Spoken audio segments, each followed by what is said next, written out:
स्वागत है दोस्तों आप सभी का आपके अपने YouTube चैनल एग्ज़ाम पैरा पर। मैं फार्मासिस्ट रॉबिन सिंह एक बार फिर से हाजिर हूँ आप सभी के लिए एग्ज़ाम पॉइंट ऑफ व्यू से इम्पॉर्टेंट टॉप 50 क्वेश्चंस, ऐसे क्वेश्चंस जो हमेशा किसी न किसी एग्ज़ाम में पूछे गए हैं।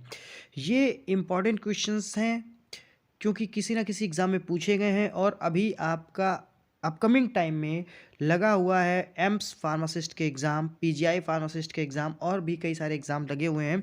लेकिन एम्स फार्मासिस्ट के एग्ज़ाम पॉइंट ऑफ व्यू से अभी मैं ये क्वेश्चंस को डाल रहा हूँ, लेकिन इसका मतलब ये नहीं है कि आप इन क्वेश्चंस को रटेंगे नहीं, पढ़ेंगे नहीं। इनको आपको सीधे रट लेना है, क्योंकि ये वो क्वेश्चंस हैं जो अभी तक प्रीवियस ईयर किसी न किसी एग्ज़ाम में आए ज़रूर हैं और इनकी संभावनाएँ जो है सबसे ज़्यादा रहती हैं किसी न किसी एग्ज़ाम में आने की।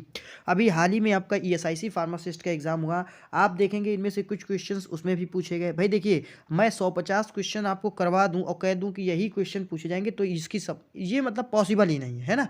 टॉप 50-50 करके जब मैं आपको 400-500 1000 क्वेश्चन करवा दूँगा तो आप देखेंगे कि 1000 क्वेश्चंस में से लगभग 50, 60, 70 क्वेश्चन ऐसे हैं जो सभी एग्ज़ाम में आते हैं और यही परसेंटेज रहता है। इसमें आपकी मेहनत का रोल है। जब मैं अगर आपको 100 क्वेश्चंस करवा रहा हूँ, अगर उसमें से आपको किसी एग्ज़ाम में 5 क्वेश्चंस भी मिलते हैं, तो यही तो आपकी मेहनत है। इसमें आपके 95 क्वेश्चन एक्स्ट्रा तैयार हो रहे हैं और 5 क्वेश्चंस आपको मिलने तय हैं। ठीक है ना? 10 क्वेश्चंस अगर मिल रहे हैं, तो ये मान के चलिए अगर आप 100-100 के 10 सेट कर लेते हैं जा कर के, तो ठीक है ना? तो आपको लगभग वही बात है, 100-100 के 10 सेट कर लेते हैं जा कर के, तो आपको लगभग 100 क्वेश्चंस मिल जाएँगे जा कर के। ठीक है ना? तो ये है। तो इस तरीके से हम लोगों को पढ़ाई करनी है और जो हमारा एम्स फार्मासिस्ट का एग्ज़ाम है उसके लिए आप परेशान मत होना। अभी ईएसआईसी फार्मासिस्ट का एग्ज़ाम हुआ है हाल में और ये फार्मासिस्ट के एग्ज़ाम में 1 महीने का टाइम था पढ़ने के लिए, 2 पार्ट में था। दोनों पार्ट को क्वालीफाई करना कंपल्सरी है।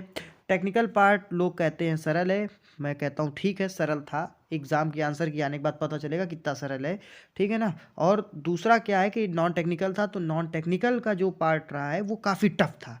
ईज़ी ये तो आप कह सकते हैं ईज़ी टू मॉडरेट था। 10 क्वेश्चन ऐसे थे, यही 10 क्वेश्चंस मेरिट यहाँ पे निर्धारित कर देंगे। ठीक है? यहाँ पे लेकिन जो थे आपके 50 क्वेश्चंस, ठीक है ना? यहाँ पे भी 50 क्वेश्चन थे लेकिन 50 में से 40 तो सरल थे, लेकिन 10 क्वेश्चंस अच्छे लेवल के थे। यहाँ पे क्या था, यहाँ पे 50 क्वेश्चन थे लेकिन ये 50 के 50 क्वेश्चंस अच्छे लेवल के थे। ठीक है ना? तो मिनिमम ओबीसी अगर हो आप तो मिनिमम 20 क्वेश्चंस आपके सही होने चाहिए। ठीक है ना? तो ये मान के चलिए 20-25 क्वेश्चन सही करना इसमें अपने आप में बहुत ही बड़ा चैलेंज था। लेकिन अभी आप इसमें परेशान नहीं होंगे। एम्स फार्मासिस्ट में आपको क्या करना है, यहाँ भी क्या है, यहाँ पे आपके पास तैयारी का कोई बहुत ज़्यादा टाइम नहीं है। यहाँ पे आपके पास केवल 17 से 18 दिन था तैयारी करने के लिए, ठीक है? तो यहाँ पे आप परेशान ना होना। यहाँ पे अगर आपका नॉन टेक्निकल आएगा तो वो उतना टफ नहीं आएगा, आने की संभावना नहीं है ना? कोई चैलेंज मतलब कोई दावा नहीं कर रहा हूँ मैं कि नहीं आएगा। भाई एग्ज़ाम है, हो सकता है एग्ज़ामिनर किस मूड से बैठा हो बना दे टफ क्वेश्चन, तो क्या करेंगे? लेकिन फिर भी यहाँ पे उतना टफ आने की संभावना नहीं है जितना ईएसआईसी फार्मासिस्ट का नॉन टेक्निकल टफ आया था। अगर यहाँ पे नॉन टेक्निकल आ रहा है तो यहाँ पे आपका बेसिक टू मॉडरेट आएगा जिसको आप कर सकते हैं, you can do that type of question है, इस तरीके के क्वेश्चंस आएंगे। लेकिन ईएसआईसी में कुछ ज़्यादा टफ था और यहाँ पे जो टेक्निकल आएगा वो भी आपका कोई बहुत ज़्यादा टफ नहीं आने वाला है। ठीक है ना? तो ये जो क्वेश्चन स्टार्ट हो रहे हैं इनको आप लोग पढ़िए और पूरी तरीके से इनको याद कर लेना। ठीक है ना?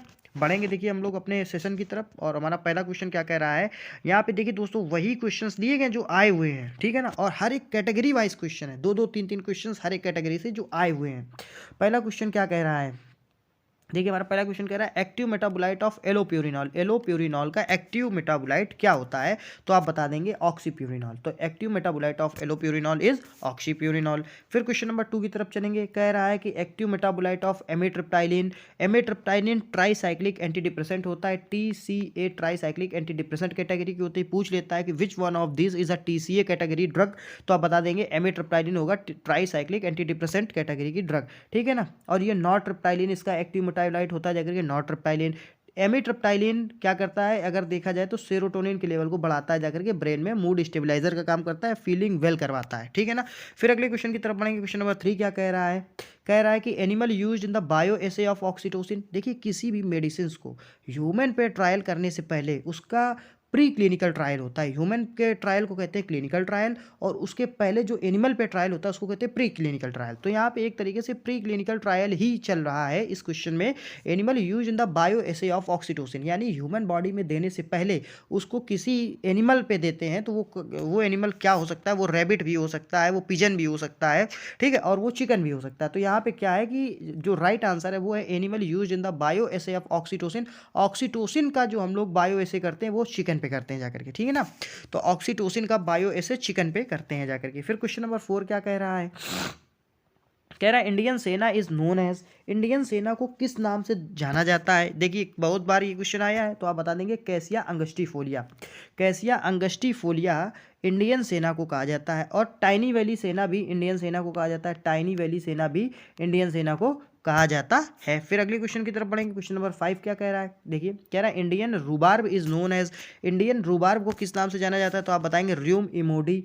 क्या किस नाम से जाना जाता है, र्यूम इमोडी। इंपॉर्टेंट क्वेश्चन है, सीधे सीधे रटने हैं आपको, चाहे इसको आप नोट कर लीजिए चाहे वीडियो में ही रट लीजिए। तो Indian rhubarb is known as rheum emodi. फिर अगले क्वेश्चन की तरफ बढ़ेंगे। कह रहा है second name of cinchona bark, cinchona bark का सेकेंड नेम क्या है। तो आप क्या बताएंगे जाकर के, Panama bark. Panama bark is the second name of cinchona bark. Cinchona bark का सेकेंड नेम है पनामा बार्क। और सिनकोना एंटी मलेरियल होती जाकर के। सबसे ज़्यादा सिनकोना कहाँ पाए जाते हैं ये आपको कमेंट करके बताना है, ठीक है ना। फिर अगले क्वेश्चन की तरफ पढ़ेंगे जाकर के। देखिए अगला क्वेश्चन क्या कह रहा है, कह रहा है lanolin is known as, lanolin को दूसरे किस नाम से जाना जाता है। तो आप बताएंगे hydrous wool fat. Hydrous wool fat के नाम से जाना जाता है लेनोलिन को, ठीक है ना। एक कंट्री है इंडोनेशिया, ठीक है। अभी आपको बताना है इन क्वेश्चंस में से किस क्वेश्चंस पे इंडोनेशिया हमारा कनेक्ट कर रहा है, ठीक है, कहीं वो सिनकोना बार्क तो नहीं है। फिर क्वेश्चन नंबर 8 की तरफ चलेंगे। देखिए क्या कह रहा है, कह रहा है deadly nightshade is known as, बहुत वेरी वेरी वेरी इंपॉर्टेंट, तुरंत लिखिए वेरी वेरी। तो जो तैयारी कर रहे हैं बच्चे, अभी नई तैयारी शुरू की है, वो इन क्वेश्चंस को कतई छोड़ना मत। Deadly nightshade is known as, तो आप बताएंगे एट्रोपा बेलाडोना। एट्रोपा बेलाडोना को कहा जाता है डेडली नाइट शेड। और इसी में एक क्वेश्चन आप और इंक्लूड कर लीजिए कि ग्रे बेबी सिंड्रोम किससे होता है, क्लोरम फेनिकॉल से होता है ग्रे बेबी सिंड्रोम, क्योंकि ये क्वेश्चन ऐसा है काफ़ी एग्जाम में आया हुआ है, ठीक है ना। फिर Indian squill is known as, Indian squill को किस नेम से जाना जाता है। तो आप बताएंगे अर्जीनिया। अर्जीनिया के नाम से जाना जाता है इंडियन स्क्विल को, ठीक है ना। साथ ही साथ सी ओनियन, सी ओनियन के नाम से भी जाना जाता है इंडियन स्क्विल को। फिर अगले क्वेश्चन, और दोनों ही ये आए हैं, सी ओनियन अभी आपका आया हुआ है और इंडियन स्क्विल अर्जीनिया भी आया हुआ है, ठीक है ना।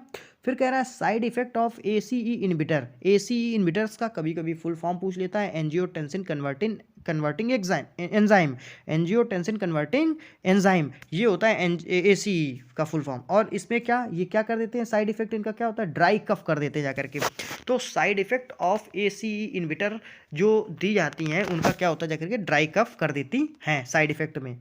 फिर और ये एसी इनहिबिटर्स क्या एंटी हाइपरटेंसिव होती है, हाइपरटेंशन को कम करने के लिए, उच्च रक्तचाप को निम्न करने के लिए। फिर कह रहा है side effect of ethambutol, ethambutol anti tubercular medicine होती जा करके, ठीक है ना, एंटी ट्यूबरकुलर मेडिसिन होती जा करके। और इसका साइड इफेक्ट क्या होता है जाकर के आपको बताना है। तो आप बताएंगे जाकर के ऑप्टिक न्यूराइटिस, कई बार क्वेश्चंस पूछा गया कि side effect of ethambutol optic neuritis कर सकता है जाकर के, ठीक है ना, ऑप्टिक न्यूराइटिस कर सकता है।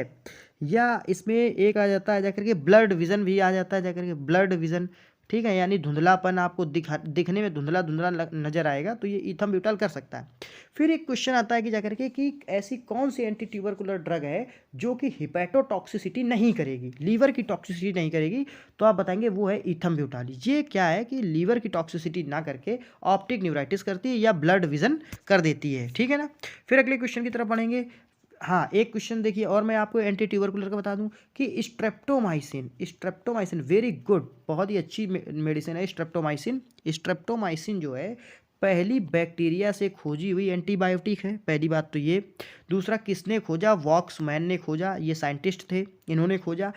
तीसरी बात क्या है कि स्ट्रेप्टोमाइसिन जो है ये किस तरीके की टॉक्सिसिटी कर देती है, किस ऑर्गन पे टॉक्सिसिटी करती बॉडी में। तो आप बताएंगे ओटोटॉक्सिसिटी करती है, यानी कान में, टॉक्सिसिटी कर देती है आकर के।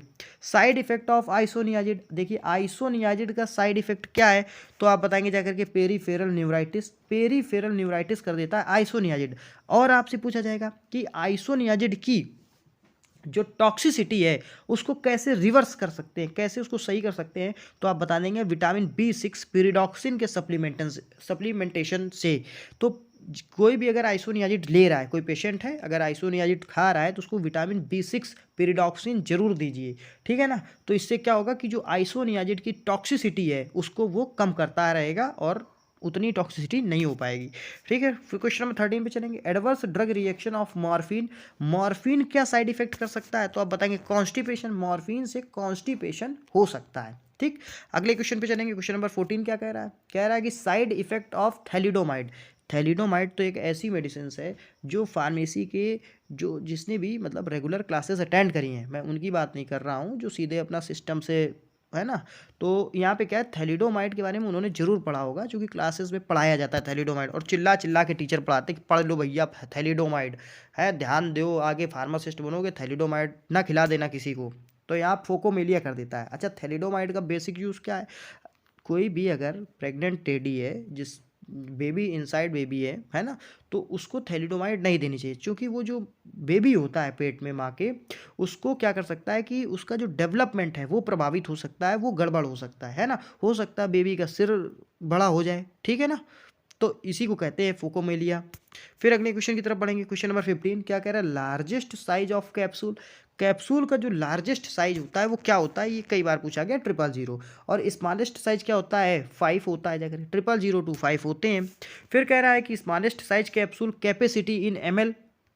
आपको ये तो पता है कि स्मॉलेस्ट साइज कैप्सूल का नंबर क्या है, 5 होता है, लेकिन उसकी कैपेसिटी ml में क्या होता है जाकर के, तो आप बताएंगे 0.15 या 0.13 ml में आता है। और ये दोनों क्वेश्चंस जो है आए हुए हैं, कभी कभी 1.15 माना गया है, कभी 0.13 ml सही मान लिया गया है, जो 5 नंबर का होता है जाकर के, ठीक है ना। फिर कह रहा है cold temperature means temperature between, cold temperature की रेंज क्या होती है जाकर के, एक कूल टेम्परेचर होता है, एक होता है कोल्ड टेम्परेचर।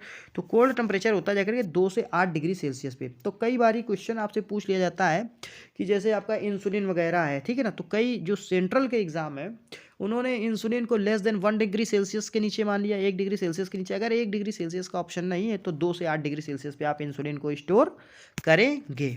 फिर क्वेश्चन नंबर 18 पे चलेंगे जाकर के।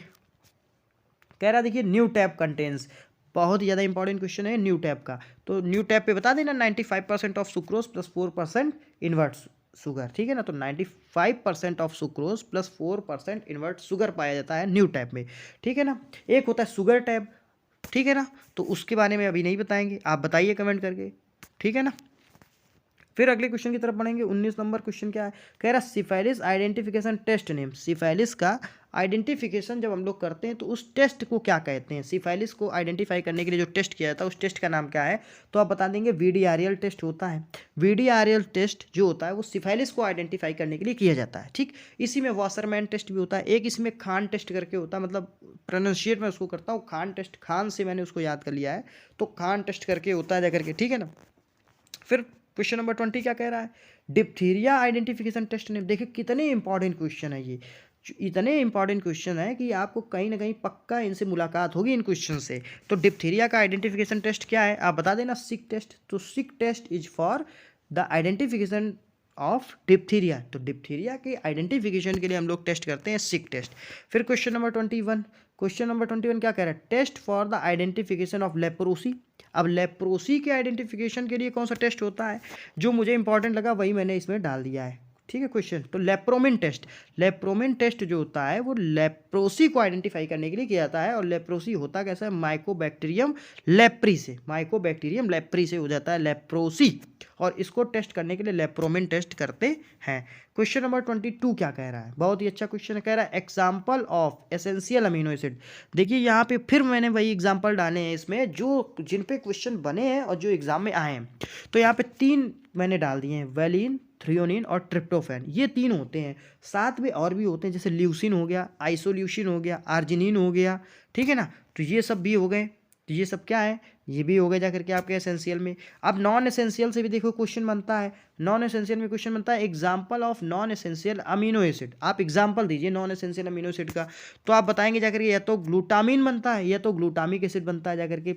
हायर कंसंट्रेशन इन ब्रेन, तो ग्लूटामिन या ग्लूटामिक एसिड। यही आपसे पूछा जाता है कि हायर कंसंट्रेशन इन ब्रेन कौन सा अमीनो एसिड पाया जाता है, तो ग्लूटामिन या ग्लूटामिक एसिड, ये क्वेश्चन बनता है। और एक ये भी बन जाता है कि example of non essential amino acid, तो उसमें भी ये दोनों मिल जाते हैं, ग्लूटामिन और ग्लूटामिक एसिड, ये नॉन एसेंशियल होते हैं जाकर के। क्वेश्चन नंबर 24 क्या कह रहा है, इन क्वेश्चंस को बिल्कुल रटना है आपको, ठीक है। प्रिंसिपल ऑफ कटर मिल, कटर मिल का प्रिंसिपल क्या, देखिए यहाँ से पैटर्न चेंज हो गया। अब यहाँ पे हम लोग मिल की बात करेंगे, तो कटर मिल का प्रिंसिपल कटिंग हो गया, नाम से ही पता चल रहा है कि कटर जो है कटिंग ही करेगा।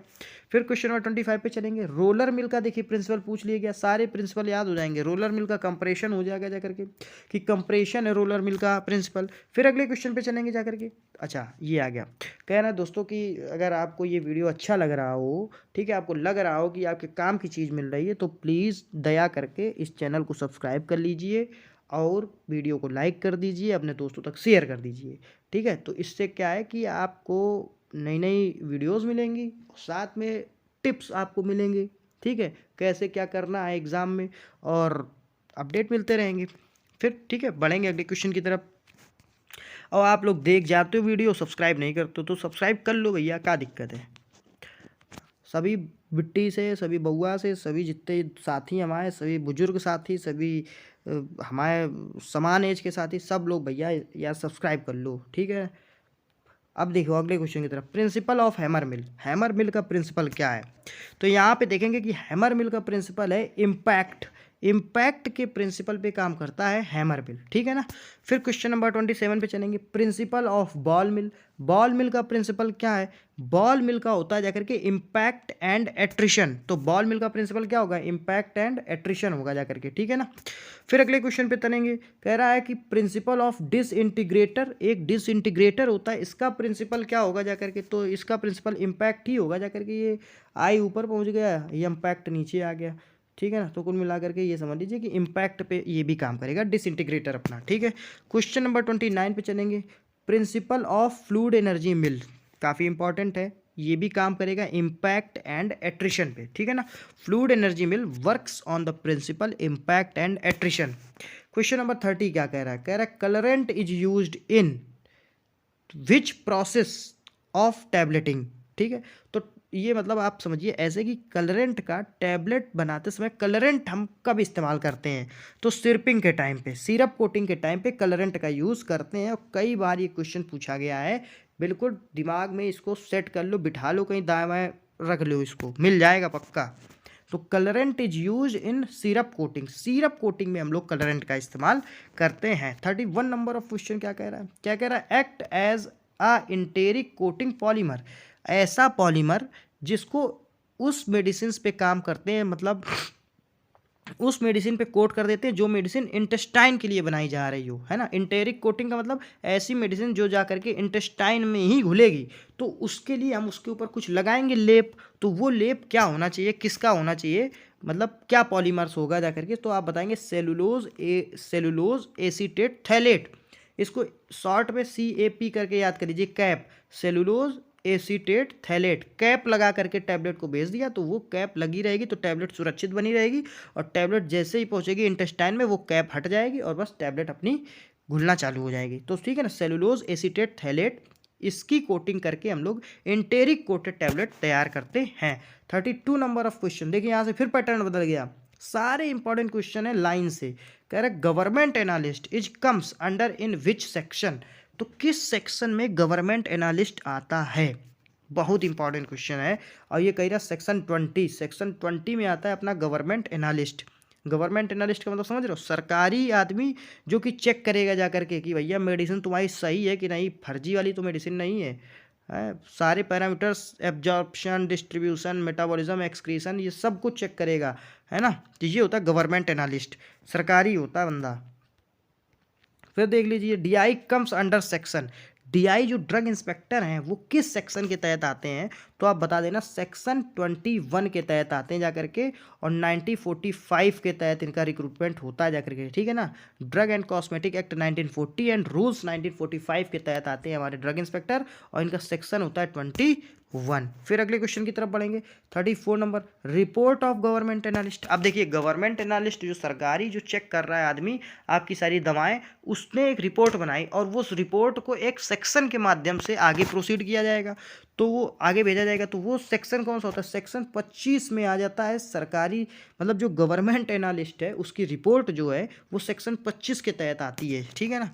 फिर अगले क्वेश्चन की तरफ बढ़ेंगे। टैब, हाँ ये बहुत बढ़िया क्वेश्चन है। टैबलेट वेट वेरिएशन, देखिए यहाँ से फिर पैटर्न चेंज हुआ और इससे क्वेश्चन पूछा जाता है। टैबलेट में देखिए वेट वेरिएशन होता है जाकर के, अगर आपकी टैबलेट 80 mg से कम है, बात समझना, ठीक है ना, 80 mg से कम है तो आप यहाँ प्लस माइनस 10% वेट वेरिएशन देख सकते हैं, ठीक। अगर 80 से 250 mg के बीच में है तो यहाँ पे आप प्लस माइनस 7.5% वेट वेरिएशन कर सकते हैं, और अगर 250 mg से ज़्यादा है तो यहाँ पे आप प्लस माइनस 5% वेट वेरिएशन दे सकते हैं टैबलेट के लिए, ठीक है ना, टैबलेट के लिए। तो देख लीजिए यही लिखा है कि टैबलेट का वेट वेरिएशन कैसे चेक करते हैं। अगर 80 mg से कम है तो प्लस माइनस 10% दे देंगे, 80 से 250 mg के बीच में है तो प्लस माइनस 7.5% कर देंगे, और 250 mg से ज़्यादा है तो प्लस माइनस 5% वेट वेरिएशन मान्य होता है। फिर कह रहा है tablet put under the tongue is known as, भैया ऐसी टैबलेट जिसको हम लोग जीभ के नीचे रखते हैं उसको क्या कह देते हैं? तो आप बता देना, सबलिंगल टैबलेट कहते हैं। और सबलिंगल कौन कौन सी टैबलेट्स को किस किस साल्ट को हम लोग दे सकते हैं? तो जो ग्लिसरल ट्राइनाइट्रेट होता है, जो हमारा GTN होता है जाकर के ग्लिसरल ट्राइनाइट्रेट, तो ये प्रिटी और फास्ट एब्जॉर्प्शन होता है जाकर के कहाँ? अंडर द टंग। इनका बहुत ही जल्दी और आसानी से एब्जॉर्प्शन होता है अंडर द टंग, चूँकि अंडर द टंग जो टैबलेट रखी जाती है वो होती है लिपिड सॉल्यूबल, अगर देखा जाए, है ना। फिर अगले क्वेश्चन की तरफ बढ़ेंगे जाकर के। 37 नंबर ऑफ क्वेश्चन क्या कह रहा है? कह रहा है in tablet manufacturing means of capping.